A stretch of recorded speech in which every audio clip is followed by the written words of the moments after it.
Olá, irresistíveis faces do mal. Olá, irresistíveis faces da mala. Eu sou Otávio Gá, este é o Super 8 e hoje vamos analisar um filme que apresenta a história de um sujeito extremamente perverso, chocantemente mau e vil e avaliar se o projeto pinta ele como se o admirasse ou se isso não se trata de uma interpretação equivocada. Pois bem, então vem comigo nessa e simbora!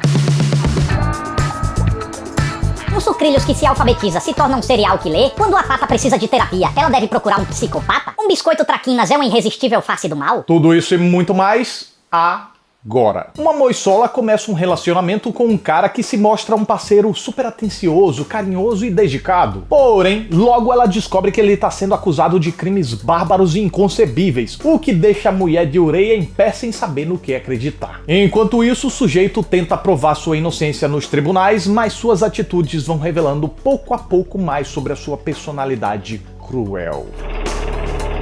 Se você não conhece Ted Bundy, eu não vou fazer muita surpresa não. Ele foi um sujeito responsável por atos bárbaros. Especula-se que ele tenha acabado com a vida de mais de 35 mulheres, se aproveitando da sua boa aparência para fazer a aproximação inicial. Essa mente perversa já foi retratada nos filmes ficcionais The Deliberate Stranger, Ted Bundy, The Stranger Beside Me, The Riverman, no documentário Ted Bundy Natural Porn Killer, na série documental Conversando com o Serial Killer Ted Bundy, e agora chega o filme Ted Bundy, a irresistível face do mal, que toma a decisão de não cair na tentação de fazer uma espetacularização em cima dos crimes cometidos pelo sujeito. Porém, graças ao seu viés intencionalmente misterioso, acaba caindo em outra controvérsia, a de possivelmente estar romantizando a figura do psicopata. Mas será que esse pensamento faz sentido? Será que o filme realmente retrata o assassino como se fosse um anti-herói carismático? Pois bem, não foi como eu enxerguei o filme, mas eu entendo essa interpretação e acho ela plenamente válida, pois, mesmo que ela não tenha sido intencionada pelos realizadores, deixaram a margem muito tênue para que fosse interpretada assim. Fato é que, diferente de outros filmes sobre o sujeito, esse aqui não está interessado em mostrar como ele praticava os crimes, tampouco pretende investigar o passado ou a origem do desejo homicida dele. Ao meu ver, o grande intuito de Ted Bundy, a irresistível face do mal, é oferecer ao espectador uma experiência próxima das pessoas que estavam em volta do sujeito, de forma que não nos apresenta certezas nem convicções ao omitir o seu lado obscuro. A trama apenas revela as acusações e indícios que eram ligados ao nome dele, e claro, só é mostrado a gente o que o cara decidia mostrar publicamente. Então, ao nos colocar na posição de saber apenas o que as pessoas em torno dele tomavam conhecimento, quando e como elas tomavam conhecimento, o projeto se desenvolve através da dúvida. A dúvida se o Ted Bundy cometeu ou não aqueles crimes perversos dos quais estava sendo acusado, pois a natureza deles contrasta com a imagem de bom moço que ele costumava vender. Uma imagem que, no filme, pode até provocar simpatia, algo proposital para que a gente se ponha no lugar das pessoas que custaram tanto para acreditar na perversidade desse cara. Porque se alguém acreditava nele, elas tiveram uma razão. E que razão é essa?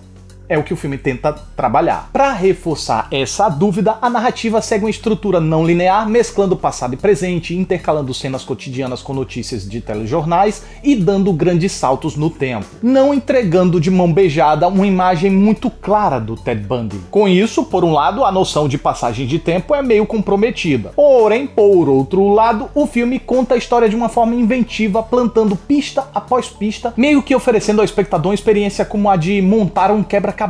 Você recebe uma peça, mas custa para descobrir onde encaixar. Às vezes você monta várias partes separadas ao mesmo tempo, mas não consegue conectar uma na outra. Quando você precisa de uma peça-chave, nem sempre ela aparece com facilidade, e até terem peças suficientemente encaixadas, é difícil entender a imagem que está se formando. Claro, se você não tiver visto a caixa do quebra-cabeça antes. E é por isso que, apesar dessa abordagem misteriosa e quebra-cabecística ser uma boa ideia, ela acaba sendo meio ingênua, pois só funciona plenamente com quem não viu a caixa do quebra-cabeça. Ou melhor, para quem não conhece a história do Ted Bundy. Para quem já ouviu falar do sujeito e sabe o que ele fez, só sobra descobrir como o quebra-cabeça se monta, porque a dúvida se ele cometeu ou não tais atrocidades já foi. Claro, a gente pode tentar desapegar do conhecimento prévio para tentar imergir na história e sentir a dúvida, mas isso não deve ser uma tarefa fácil para todo mundo, e se for difícil demais para você, enquanto o filme tá lá tentando vender a ideia de um cara charmoso famoso, inteligente, para fazer as versões dos fatos dele soarem convincentes e não como mentiras deslavadas, a mensagem pode chegar em você como se o filme estivesse admirando essa pessoa pavorosa, principalmente por pintá-lo como alguém mais atraente e inteligente do que o real Bundy foi, como informa esse livro da Enrule, publicado aqui no Brasil pela editora Darkside. Sim, havia moças encantadas por ele nos julgamentos, mas essa atração acontece mais pelo fenômeno da hibristofilia das garotas, só pesquisar esse nome, do que pelas capacidades sedutoras sobre-humanas do sujeito. Mas claro, como um filme ficcional, não há essa obrigação de ser tão fidedigno, e o roteiro até mantém uma fidedignidade razoável, apesar de não se impedir de tomar outras liberdades. Primeiro, para fazer certas economias narrativas, como reunir em dois personagens pessoas importantes do ciclo social da ex-noiva do dito cujo. Segundo, para potencializar momentos, como o clímax com aquela revelação final do Bundy, que nunca existiu na vida real. Aliás, aquela conversa nem foi feita pessoalmente, mas pelo telefone. E terceiro, para fazer valer a dúvida cerne do filme. E um dos exemplos disso é quando o filme propõe uma ideia de amor incondicional do Ted pela ex-noiva, de forma que ele seria incapaz de fazer mal a ela, quando na verdade ele já havia tentado matá-la intoxicada com fumaça de forma furtiva, além de ter demonstrado para ela outros comportamentos violentos, sim, na vida real. Pois é, uma vez que os realizadores decidiram adotar a dúvida como fio condutor da trama, se sentiram na necessidade de desvirtuar a história real para que ela se adequasse a tal linha narrativa. No entanto, essa mudança fortalece muito a ideia de que o filme estaria sim romantizando o bandido, já que deliberadamente omite acontecimentos que pesam contra ele. Mas foi só fachada para vender o suspense criado pro filme. E aí, como um filme de suspense e drama de tribunal, eu entendi a proposta e embarquei na viagem. Até porque a direção me agradou bastante. Além da montagem partida como um quebra-cabeças, as demais escolhas da direção me convenceram e me aproximaram da trama. A câmera na mão sugere bem a condução pseudo-documental para conferir autenticidade ao que está sendo contado. A fotografia com tons pastéis e um aspecto envelhecida, apesar de senso comum, remete com eficácia à década de 70. Há uma boa comunhão de planos que sugere muito bem o efeito que o personagem provoca nas mulheres. E Joe Berlinger consegue guiar o seu elenco para que eles entreguem pelo menos o suficiente para manter a sobriedade das cenas, diferente de outros filmes sobre o Ted Bundy que às vezes beiram o pastelão, curiosamente mesmo retratando mais violência do que esse aqui. E o diretor consegue esse feito até mesmo com Jim Parsons em cena, pois como Sheldon, ele é maravilhoso, porém, ao meu ver, ele continua sendo o Sheldon para onde quer que ele vá. É a mesma aparência, a mesma postura, a mesma inflexão da voz, a diferença é que em dramas ele é o Sheldon sério. Keia Scodelario assume a grande representação da hibristofilia que eu falei, aquela atração por criminosos. E mesmo que seja um papel ingrato por ser estupidamente ingênuo para quem conhece a história real, a atriz consegue nos convencer da legitimidade do porquê ela acredita na inocência do cara. Lily Collins consegue entregar com perfeição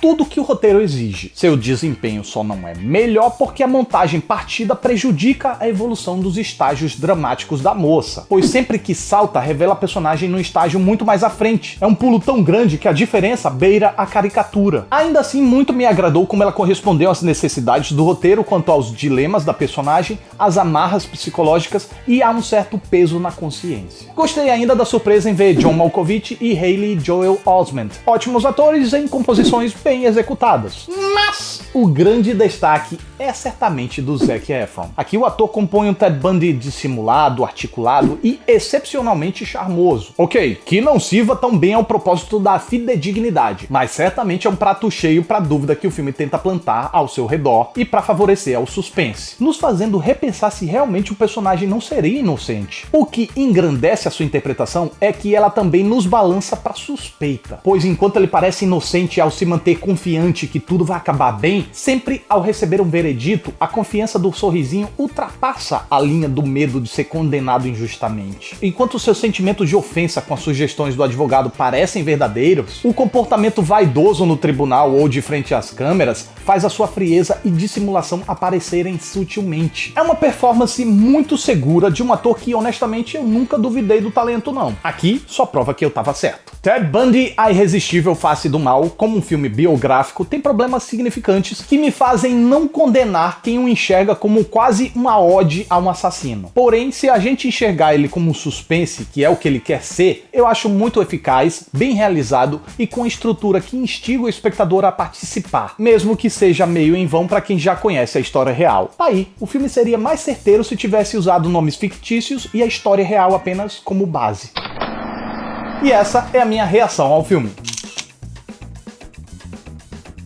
E você concorda comigo ou discorda de mim?